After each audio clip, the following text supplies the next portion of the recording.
CDS maths को हम लोग किस तरह से अपना स्ट्रांग बना सकते हैं, क्योंकि काफ़ी सारे बच्चे जो कि आफ्टर ग्रेजुएशन या अपने ग्रेजुएशन के फाइनल ईयर में ये एग्ज़ाम देते हैं, तो उनमें से काफ़ी सारे बच्चे ऐसे भी होते हैं जिनके पास में maths as a subject after 10th वो नहीं लेते हैं।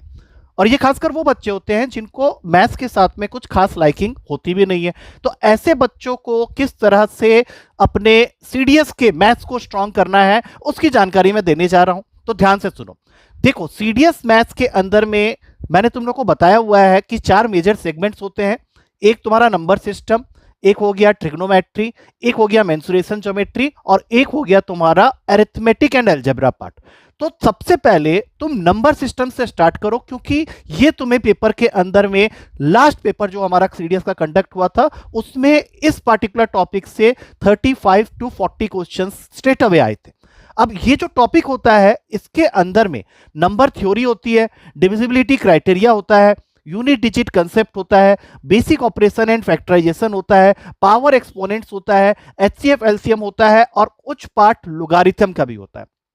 और खासकर इस पार्टिकुलर सेक्शन के अंदर में तुम ये पाओगे कि काफी सारे क्वेश्चंस ऐसे होते हैं जिसमें अगर हम वैल्यू पुटिंग मेथड यूज कर दें तो क्वेश्चन काफी आसानी से सॉल्व हो जाते हैं। बट वैल्यू पुटिंग मेथड सीखने के लिए मैं तुम्हें 3 ऐसी चीजें बताऊंगा जो कि अगर तुम्हें पता है तो तुम आराम से वैल्यू पुटिंग मेथड को क्वेश्चन पेपर के अंदर में यूज कर सकते हो, और तुम्हारे काफी सारे क्वेश्चन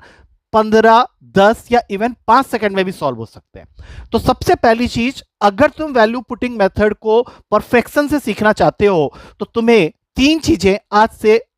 हमेशा के लिए अच्छे तरीके से याद हो जानी चाहिए। सबसे पहली चीज होती है 1 से लेके 30 तक का स्क्वायर।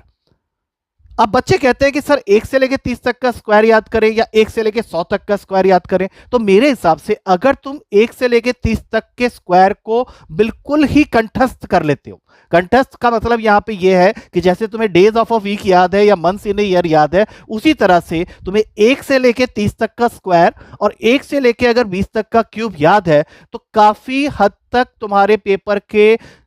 बहुत सारे क्वेश्चंस ऐसे होंगे जो कि स्ट्रेट अवे इनके वैल्यूज पे डिपेंडेंट होते हैं। इसके अलावा 1 से लेके 20 तक का अगर मल्टीप्लिकेशन टेबल तुमने याद कर लिया है तो काफी आसानी से तुम वैल्यू पुटिंग मेथड सीख सकते हो। और इसको लेके मैं अपने अगले सेशंस में आऊंगा विथ क्वेश्चंस जो कि तुम्हारे पेपर के ही क्वेश्चंस हैं, जिसके अंदर में मैं वैल्यू पुटिंग यूज करूंगा। तब तक याद करके रखो ये तीनों चीजें, जिससे कि हम क्वेश्चन को आराम से